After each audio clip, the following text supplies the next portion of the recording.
excuse me, I just heard that you wanted to hear, he wanted you to hear about Bhagavad Gita, so I had to switch. I was going to speak on a different topic, which we previously told me to speak on.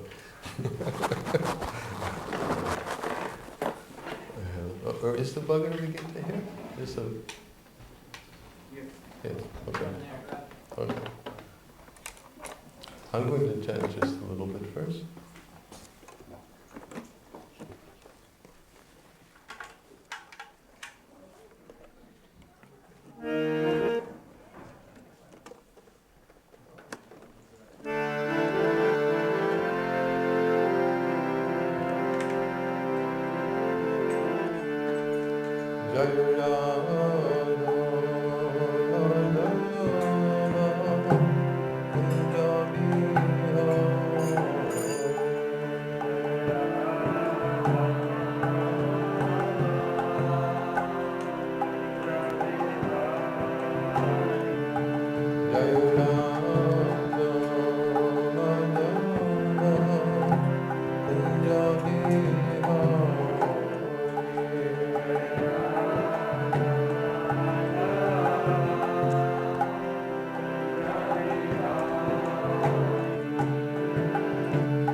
Shrimate Bhakti-Damodarastakam Namaste Saraswati Devi Gauravani Vijayini Vishesha Sanyavari Vastachade Satarani.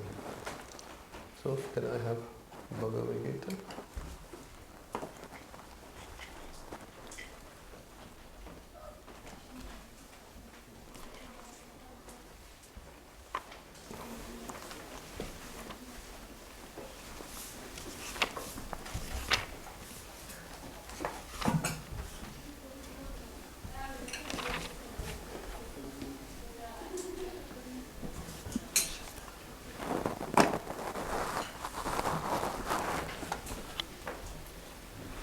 If I could ask who from among you are students from Boston College, could you raise your hand? Oh yes, we have a lot. You're a student from Boston College too? Really? Alumni? Yeah. Thank you for coming. I used to actually lecture every semester in Boston College, but it was quite some time ago. Probably wouldn't know the name of the professor that used to invite me, but she always had me come every semester. Trying to think how many years ago it was, probably 40 years ago. So I've heard, as presented by Vanamali Pandit, our president, that all of you are familiar or have read or looked at, or to whatever degree, Bhagavad Gita. So I thought it would be appropriate if I speak from Bhagavad Gita this evening. He had previously asked me if I would speak about deepening one's devotion during the month of Kartik, but which I wanted to speak about, but I think it would be more suitable considering we have so many students here who've started to explore, to whatever degree, some studies of Bhagavad Gita, that I would read from the Bhagavad Gita instead and speak from a verse. So I've chosen a verse from the second chapter of the Bhagavad Gita. The chapter is entitled Contents of the Gita Summarized, and it's text number 60. What is it? 66. nasti buddhir ayuktasya na cha yuktasya bhavana na cha bhavayata shantir ashantasya kutasukha. Translation is one who is not connected with the Supreme in Krishna consciousness can have neither transcendental intelligence nor a steady mind, without which there is no possibility of peace. And how can there be any happiness without peace? And the commentary, short commentary, I'll read as follows. Unless one is in Krishna consciousness, there's no possibility of peace. So it is confirmed in the 5th chapter, 29th verse, that when one understands that Krishna is the only enjoyer of all the good results of sacrifice and penance, that he is the proprietor of all universal manifestations, and that he is the real friend of all living entities, then only can one have real peace. Therefore, if one is not in Krishna consciousness, there cannot be a final goal for the mind. Disturbance is due to want of an ultimate goal. And one is certain that Krishna is the enjoyer, proprietor, and friend of everyone and everything. Then one can, with a steady mind, bring about peace. Therefore, one who is engaged without a relationship with Krishna is certainly always in distress and is without peace. However much he may make a show of peace and spiritual advancement in life, Krishna consciousness is a self-manifested peaceful condition which can be achieved only in relationship with Krishna. Om Ajnana Timirandasya Vinanjana Salakaya Chakshur Unmilitam Yena Tasmai Shri Gurave Namaha Mukam Karoti Vachalam Hangum Dangayate Garim Yakripa Tamaham Vande Shri Guru Dinataranam Nama Om Vishnu Padaya Krishna Prestaya Bhutale Srimate Bhakti Vedanta Swami Iti Namane Namaste Saraswate Deve Gauravani Pacharane Nirvashesha Shanyavadi Pastichadi Satarane Jaya Shri Krishna Chaitanya Prabhu Nityananda Shri Advaita Gadadhara Shivasana Gaura Bhaktivinda Hare Krishna Krishna Krishna Hare Hare Hare Rama Rama Rama Hare Hare.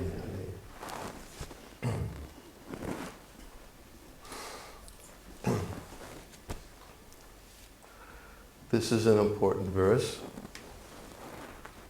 Chose it because I find that the topic of peace is sometimes very relevant to people. Philosophy is good when it's relevant. Otherwise, one may become an armchair speculator, thinking about very high thoughts. But when it comes down to how to practically apply philosophy in a way that is meaningful, what the speaker provides some kind of solution to our day-to-day existential problems in life, it becomes relevant.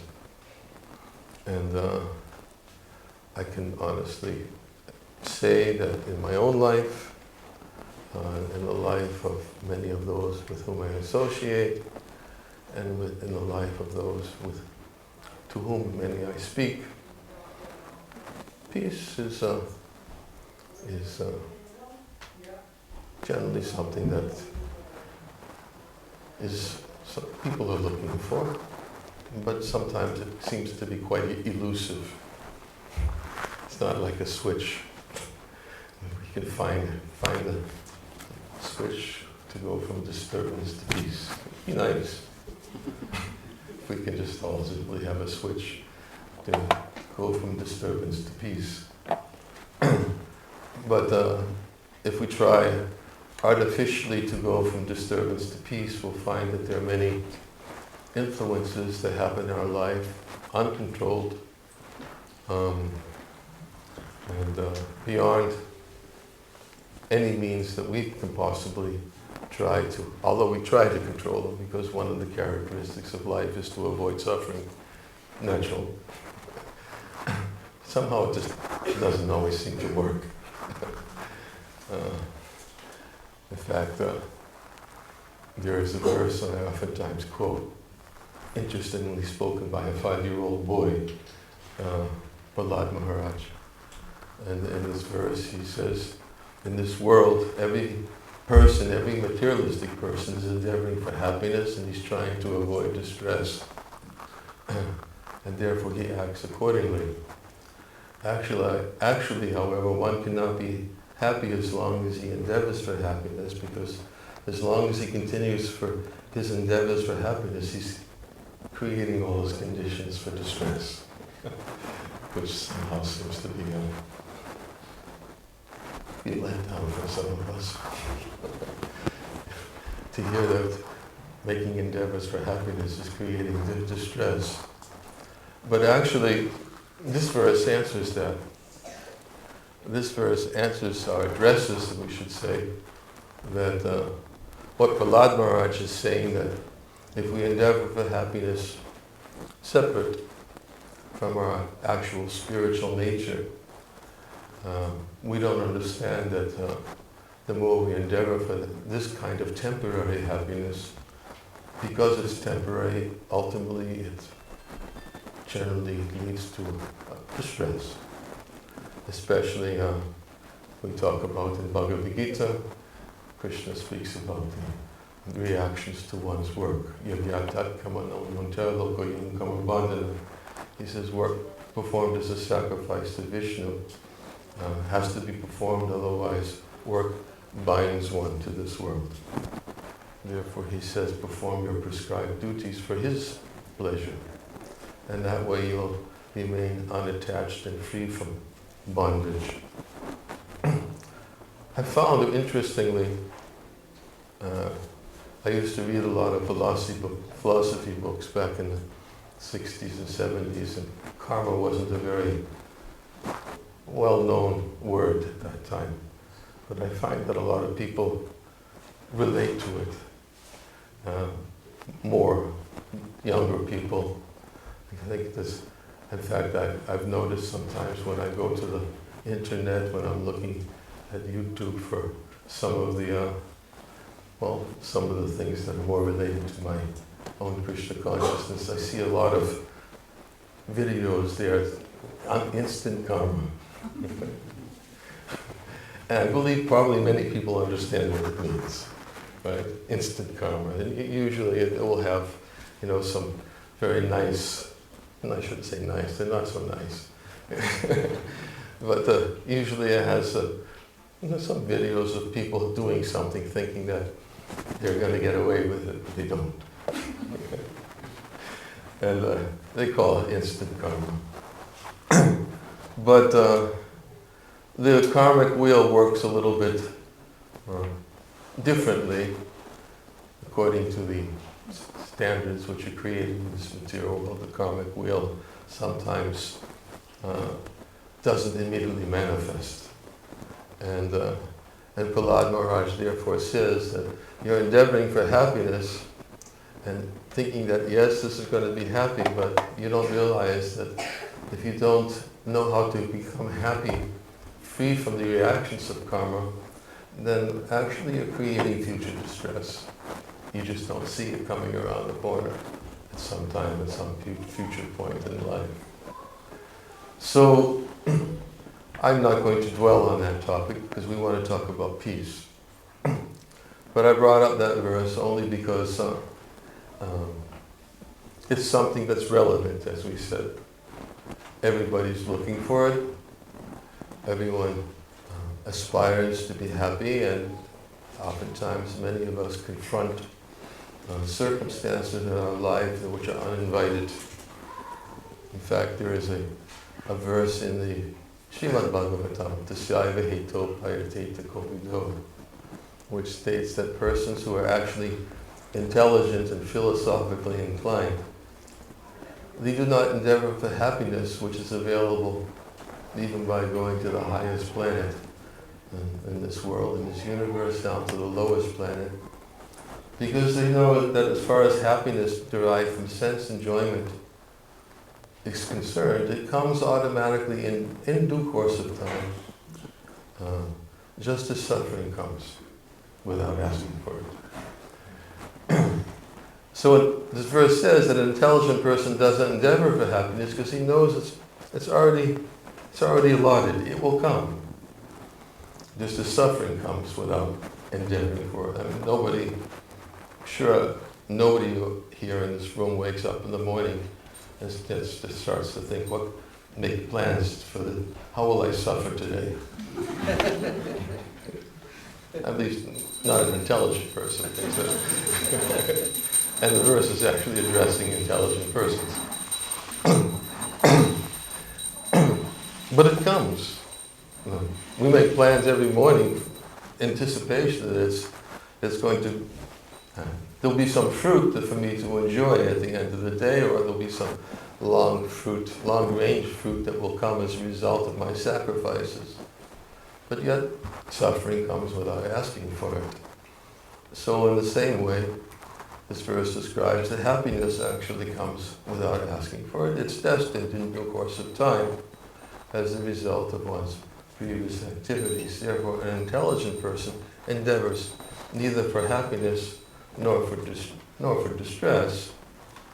An intelligent person aspires, as this verse describes, to be connected to the Supreme.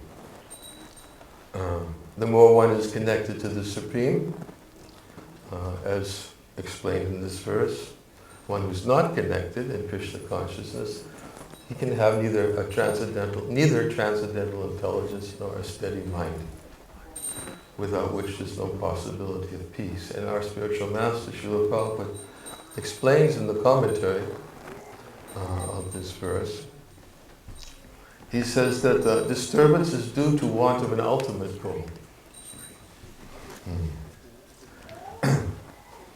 And when one is certain that Krishna is the enjoyer, proprietor, and friend of everyone and everything, then one can, with a steady mind, bring about peace.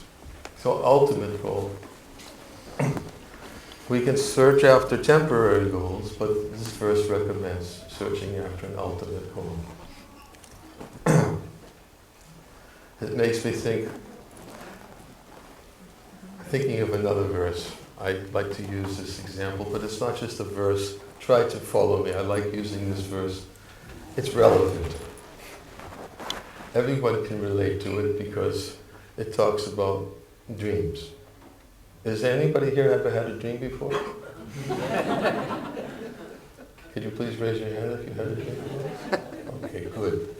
I have a relevant topic. Has anybody ever had a good dream before? Okay. Has anybody ever had a bad dream before? Okay. So we've hit a topic that's relevant. But it's philosophical, but it's relevant. And this verse speaks about the duality of this world. Duality, we generally think in terms of happiness, distress, honor, dishonor, heat and cold. In fact, there's another verse in Bhagavad Gita where Krishna says that one who conquers his mind, he reaches the super soul in his heart and he attains tranquility. For such a man or woman, heat and cold, happiness and distress, honor and dishonor, they're all the same. Duality, how to transcend duality. The verse that Krishna says is to conquer the mind, make the mind steady, peaceful. When the mind is steady, some of us are quite attracted to attempt to make the mind steady by some kind of yogic process.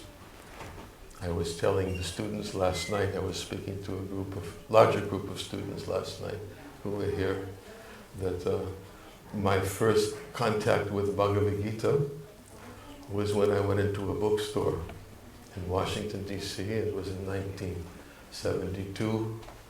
And I was looking for a book on yoga.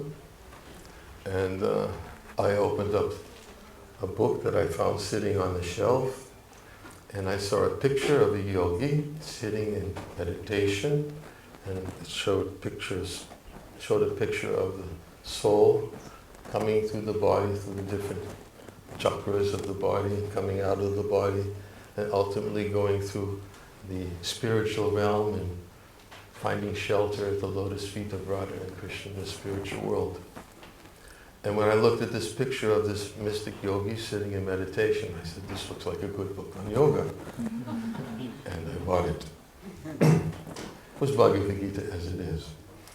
But I didn't know, I had no idea. For me, it was a book on yoga. And why? Because yoga was something that I felt was a means for which one could become peaceful, controlling the mind, withdrawing the senses from sense objects. I was already exposed to many other different types of Western philosophies. My stepbrother, was, at that time, he was studying transcendental meditation, and he had some influence on me, and he was also studying Buddhism, and he was telling me different books that I was reading at the time. Alan Watts was very popular back in the 60s, and I read a lot of those books. So yoga was something that I related to. So when I saw this yogi sitting there, looks like a great book of yoga, attracted to the picture, purchased Bhagavad Gita, went home and began reading it very systematically every evening after work. And of course I discovered that it was not exactly the yoga that I thought it was. But somehow I don't want to say, I was captured. It's captured something that really was appealing, because I felt that it looked like everything that I was reading was relevant, even though I didn't have to sit and close my eyes with my eyes, half staring at the tip of my nose, meditating. I tried that, and I found oftentimes that I didn't last too long. And then when I read that you can do yoga without having to do that, and just change your consciousness in the way you work from your day-to-day activities, I was thinking, well, it sounds pretty good. Especially when Srila Prabhupada spoke about that Krishna consciousness means you don't have to give everything up, you just have to add something to your life. That was appealing to me, very appealing. I wasn't ready to give anything up at the time. And I thought, well, if I can add something, well, okay, I'll try it. Prabhupada used to give the analogy, if you have so many zeros, you add them up, you have zero. But if you put one in front of all those zeros, every zero becomes very significant, simply by putting one in front. You have 1 0, it's 10. If you have 2 zeros, it's 100. You have 3 zeros. The more zeros you have, the bigger it is. But without the 1, sorry, 0. So I learned from reading Bhagavad Gita that adding 1 was something that was appealing to me. And gradually I began to understand that adding 1 meant adding Krishna somehow to my life. So back to the verse about duality, dreams. I don't want to lose that because it's relevant. The verse explains that although duality of the material world ultimately does not exist, the conditioned soul experiences it as real due to its conditioned intelligence. And he gives an example. He says that when a conditioned soul dreams of something very wonderful at night, or something very horrible. Or when he daydreams of something he would like to have or something he would like to avoid. He creates a reality which has no existence beyond his imagination. I'll explain it. We'll go back to the dream. When you have a good dream, whatever you call a good dream, finally something that you've been aspiring for years, all of a sudden you get that fulfillment in your dream and you're thinking, wow, this is great.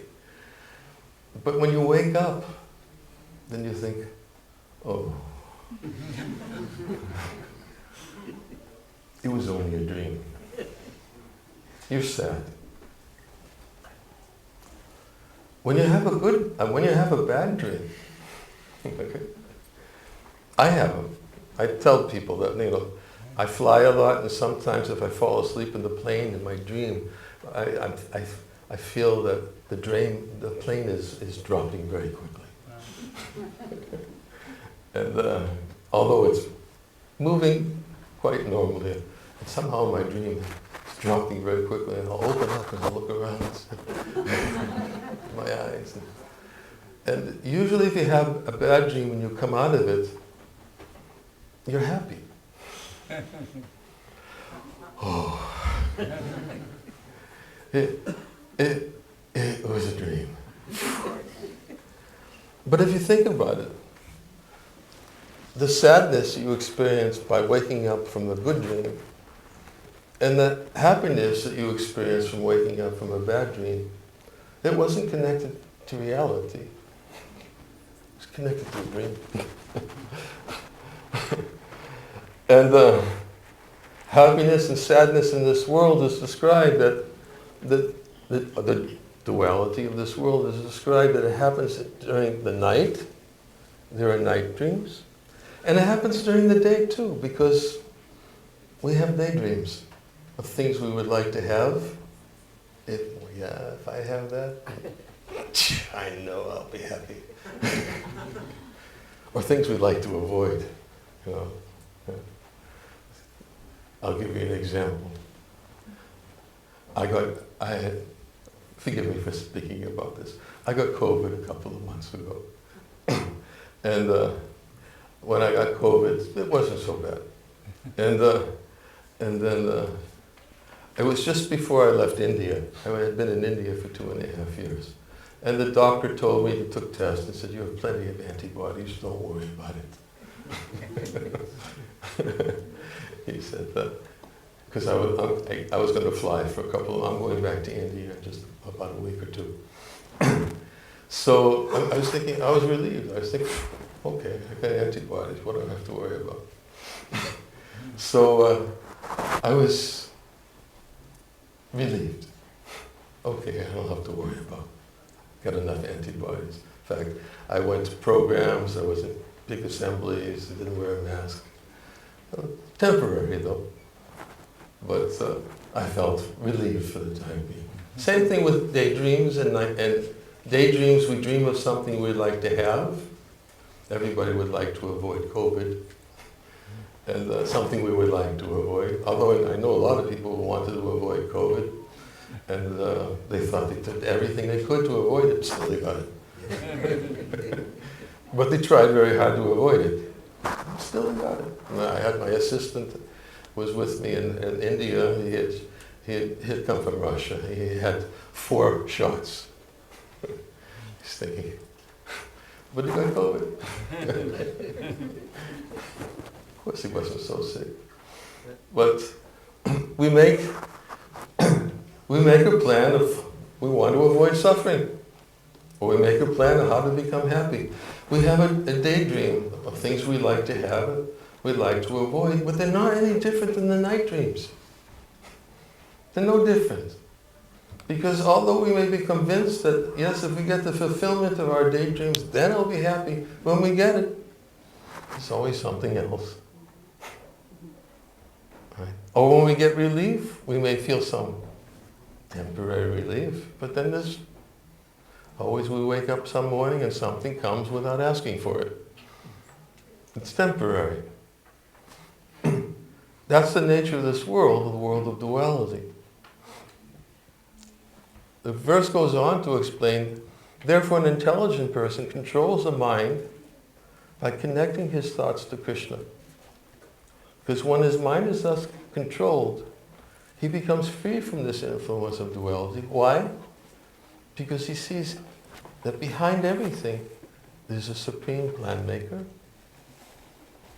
And that supreme plan maker is all good. And he feels peaceful, feels protected. He's able to actually confront difficulties, obstacles, in a way that he thought he would never be able to confront by an artificial way before that. By adding one thing. Just adding one thing. And that's all Srila Prabhupada taught in his philosophy. Just add one thing. You don't have to give anything up. You don't have to leave school. You don't have to give up your job. You don't have to give up your family. You don't have to renounce anything. Real renunciation is by seeing everything that exists as connected to the Supreme. Nothing exists without Him. And this is what Bhagavad Gita is teaching. This is the message Krishna was giving Arjuna. He was teaching him that Arjuna was in duality. He was thinking, if I fight, then there'll be consequences. And he didn't want to fight. And he began thinking about the consequences, and he didn't want to perform his duty. And Krishna had to enlighten Arjuna that his duty was to perform his duty thinking of him. It culminates in Bhagavad Gita by saying, in all activities just depend upon me and work under my protection. In such service, become fully conscious of me. And if you're conscious of me, you'll overcome all the obstacles of your conditional life by my assistance, by my help. He says, but if you do not become conscious of me, you act through false ego, not hearing me, you'll be lost. Ultimately, the message of Bhagavad Gita is how to seek Krishna, the Supreme, behind everything. And that's what Prabhupada is explaining in this purport. He says, if one is not in Krishna consciousness, there cannot be a final goal for the mind. Disturbance is due to want of an ultimate goal. And when one is certain that Krishna is the enjoyer, proprietor, and friend of everyone, and everything, then one can, with a steady mind, bring about peace. It comes in due course of time. It comes. It takes time. It takes practice, as in any other yogic endeavor. It takes practice. When Arjuna even said that the system of yoga that you prescribed before, he says, is very difficult. He says to conquer the mind is more difficult than trying to control the wind. And Arjuna even was trying to understand from Krishna later in the 6th chapter of Bhagavad Gita. Krishna was speaking about controlling the mind. The verse I said, for one who conquers the mind, the super soul is reached. He also says, when his mind is controlled, it's his best friend. But one who fails to control his mind, it's his worst enemy. Imagine having an enemy in the same body. An enemy, generally we think of an enemy as somebody who's an ill wisher, who's always thinking about doing something to cause us pain. He says if you fail to control our mind, it's our worst enemy. Why? It's because the mind is always looking for some relief. Where can I get relief? And we already talked about that temporality of that relief. It's there temporarily, but it doesn't give a lasting relief. In fact, there is a verse in Chaitanya Charitamrita which states that Krishna Bhakta Nishkama Atayeva Shanta. Shanta. People know this word also. Shanti. You've heard it. Om Shanti, Shanti, Shanti. Shanti means peace. Krishna Bhakta Nishkama Atayeva Shanta. Bhukti Mukti Siddhi Kami Sakali Ashanta. A devotee of Lord Krishna, he has no desires for himself. He has desires, but his desires are connected to Krishna. Krishna Bhakta Nishkama, therefore he can be peaceful. Atayeva Shanta. Bhukti, those who desire only worldly enjoyment. Mukti, even those desire who desire liberation, freedom from all suffering. Bhukti Mukti Siddhi, those who desire mystic yogic perfections. Because they desire something for themselves. Sakali Ashanta. They can't be peaceful. Why? Due to want of an ultimate goal. The self cannot be satisfied separate from Krishna. Just as if you pour water on a leaf, if you pour water on a branch, if you pour water on the trunk of a tree, they won't benefit. But when you go to the root, they all benefit. In the same way, when we try to satisfy ourselves and we don't even know who we are, make so many efforts. How can I be happy? But we don't even know who we are. It's like the example my spiritual master used to give of a person who has a very beautiful bird in a golden bird cage. And every morning he would wake up and polish the cage. So after some time, he has a beautiful cage, but a dead bird.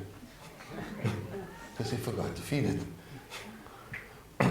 Same way, if we simply cater to the physical body, but we don't understand the needs of the self within the body, the result is that we can't be peaceful.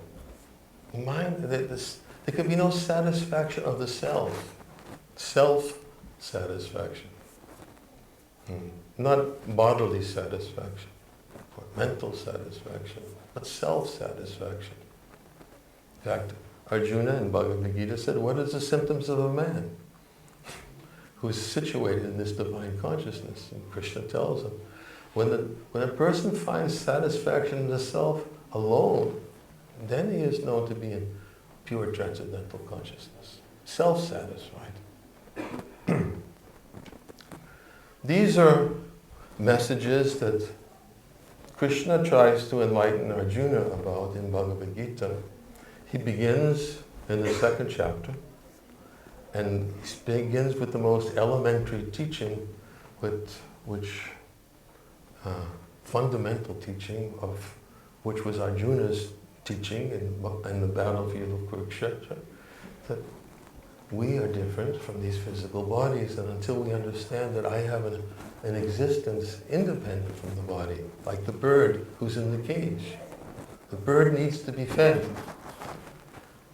Bird needs to be properly nourished, and the same way the self needs to be nourished. And if we simply satisfy the demands of the body without meeting the needs of the soul, there could be no self-satisfaction, because it's very difficult to become peaceful when the body and mind is constantly in flux, constantly changing. But when there's an ultimate goal for the mind, Krishna, who is the source of all beings, Krishna knows how to satisfy the self better than any of us do. He knows. He knows exactly what everyone needs. He is known as Govinda. Govinda means one who gives pleasure to the senses. Gives pleasure to the cows also, but gives pleasure to the senses. He's known as Hrishikesh. Hrishikesh means he's master of the senses. There's a verse, Savopada venir muktam tat paratvena nirmalam Hrishikesha Hrishikena sivna bhakti uchite. When one engages in the satisfaction of Krishna, who is Hrishikesh, the master of the senses, then automatically there's two side benefits. Savopada venir muktam, which means he becomes free from all designations, external designations. That is the first. And the second is the senses become completely controlled. Because he's Hrishikesh, he's the master of the senses. He gives a pleasure far greater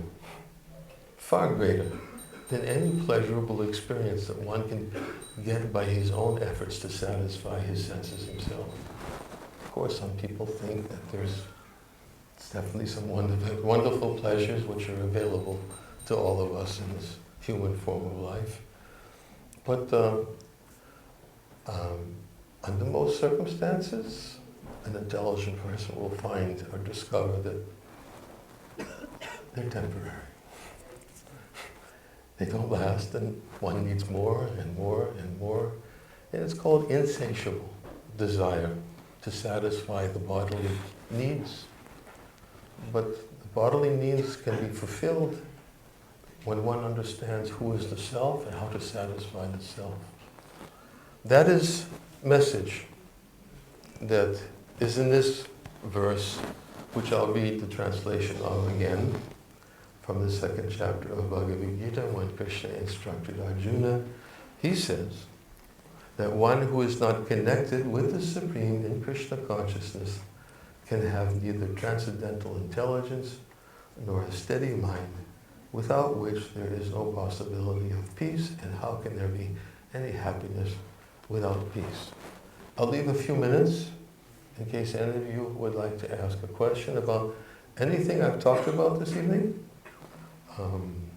Anything that you might have about, for some of you who are coming to the temple maybe for the first time, if you have questions, I can answer some of those questions right away. Sometimes people ask, what's that stuff on your forehead? In case you have that question. And it simply marks the body as a temple of God.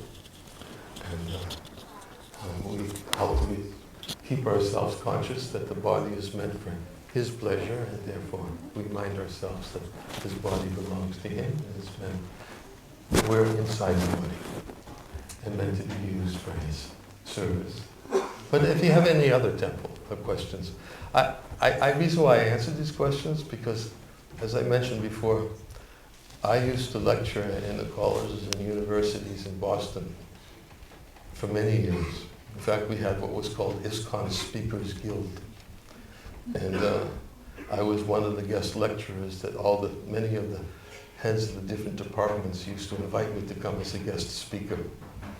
And I would go to the theology classes, I would go to the psychology classes, I would go to sociology classes, I would go maybe even, did you ever go with me in some of them? I know Bhaktavanya did. MIT. Bhaktavanya would go with me also. We went to Boston State Teachers College, which doesn't exist anymore, does it? Anyways. And I would lecture and speak on similar topics. And at the end, when I asked for questions, I always got questions like, what's the stuff on the forehead? And why you guys shave your head? What do you do for fun?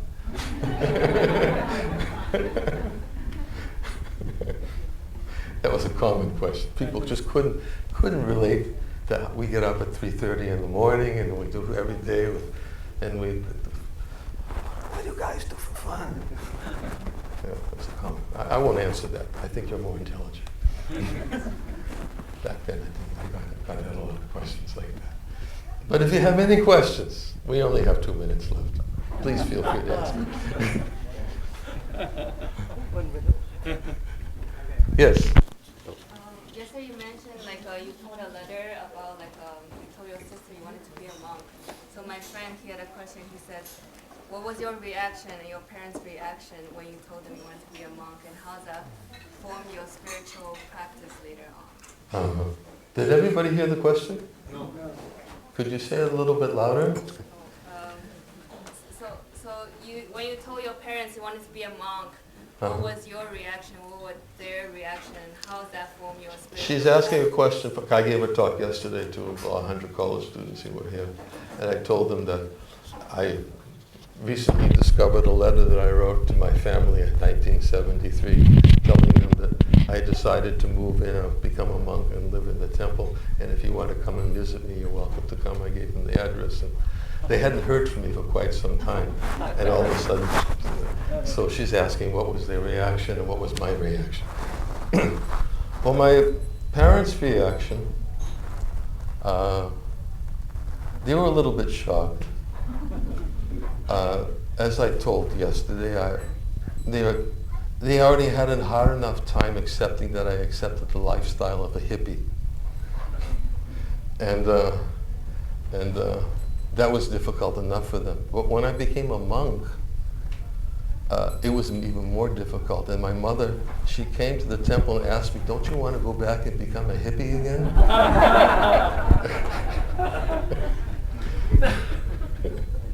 She couldn't relate to that. How did I relate to it? Well, I don't want to say that I'm a good example, but I didn't really think so much about what my family was thinking about, because I was already separate from them for many years. I was practically out of the house when I was 13.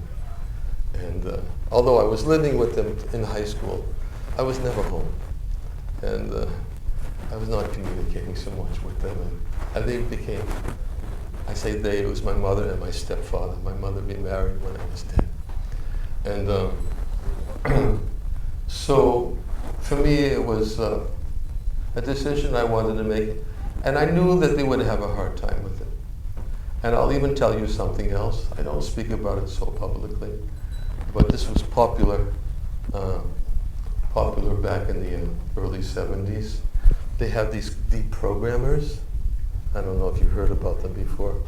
Deprogrammers that would go out. There was what was it? Ted Patrick was his name. He's since expired, but he and many other people, they used to think that we were, that we were a dangerous cult.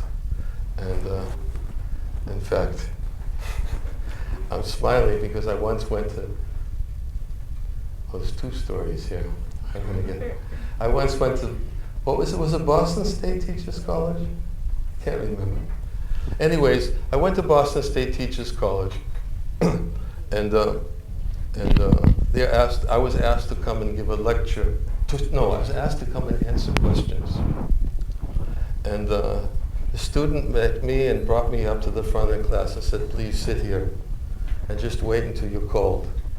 And I sat in the front, and there was a panel of 4 people and they all had a so-called cult designated that they were supposed to do research for, and they all gave all their evidence. It was a health education course. They all gave their evidence of how dangerous these different cults were. And I was brought in, I didn't know it, I was caught blindsided. I was brought in as a cult specimen. So I was listening to the whole thing, and they said, "You'll get your chance to speak." So they said, "Okay, now you can go up and just answer the questions."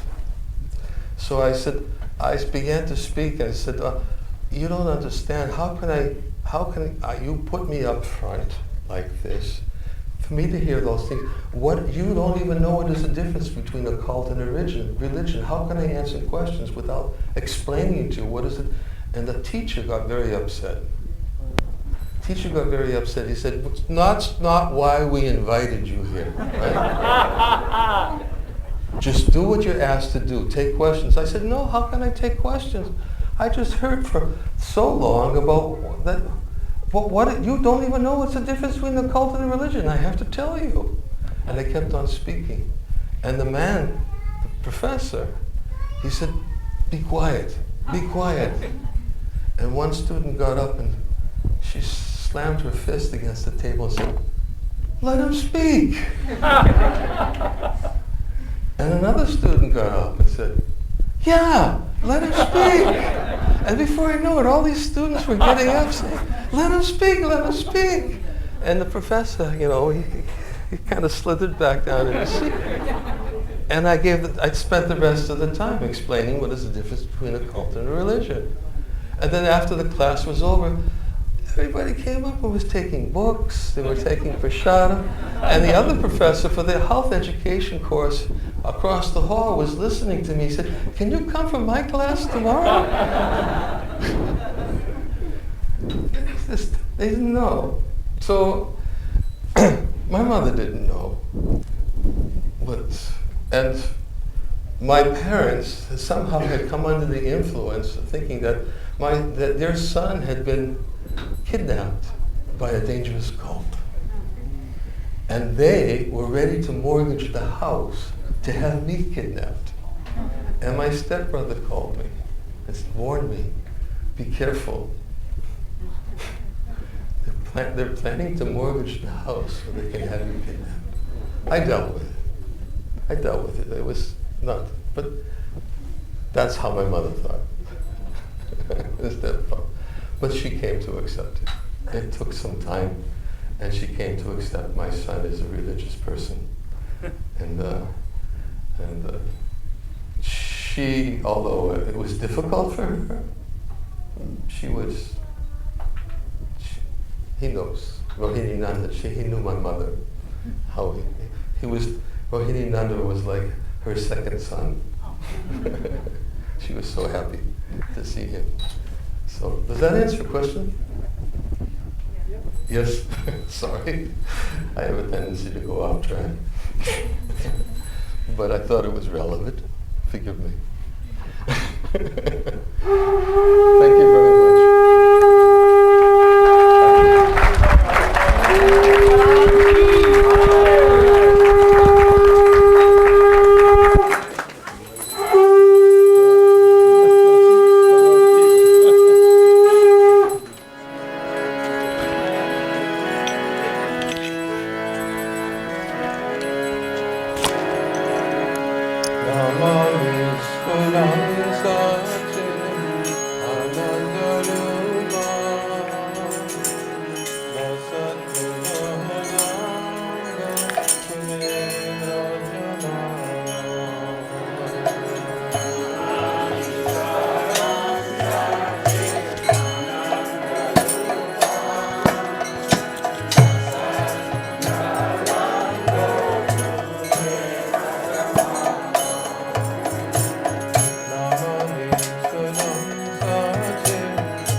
Thank you, ISKCON Boston. This is my third time here in person, and President Vanamali Dasa has spoken to my class on Zoom during COVID-19. And every time that my students have an experience with ISKCON Boston, they're just so happy to actually see the Bhagavad Gita come to real life. We talk about the Gita in class. And so to see actual people who believe and welcome us into their home is always really powerful and meaningful for my students. And I have them write papers after this experience. We also go to a Christian ritual, and they write about what speaks to their heart and what they find inspiring. And there are always so many elements of ISKCON Boston, like the kirtan, the dancing, but also hearing from the Gita from someone else other than me is really, really important for my students. I'm really grateful. Thank you. Certainly a lot more intimate than what I'm used to. The speaker was very personable, very friendly, and the examples were very relevant and touched us deeply. As a young man, he talked about his experience as a young man and becoming a guru in his journey into becoming who he is. And I think that speaks to all of us as college students, learning to become who we're meant to be. So that was touching, and the music and dancing was far more communal and certainly more joyous than what I may be used to coming up from a Western upbringing where it's very austere and a little bit more intimidating. So I was blessed to be acquainted with this very new way of worship. I think it was, the one thing that I would say, it was joyful. Like the entire time I was really having fun. I think like the dancing, it felt so light, and I felt like when he was speaking, I didn't even notice the time go by. I was just so entranced by what he was saying, and I would definitely come back again, and I really look forward to it. Yeah, personally, it's hard to put into words, but all I can say is I haven't been able to stop smiling since it ended. Being able to make physical contact and while the chanting was going on and look people in the eyes and just see people so upbeat, and we're all here celebrating something together, like Calvin said, so intimate, and that was new to me, and I'm gonna leave here smiling probably for the rest of the night, so thank you. Great.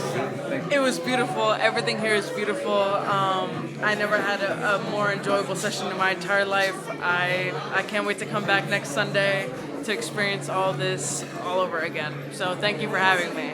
Yeah, it was electrifying. It was energizing. Just everybody there together, dancing.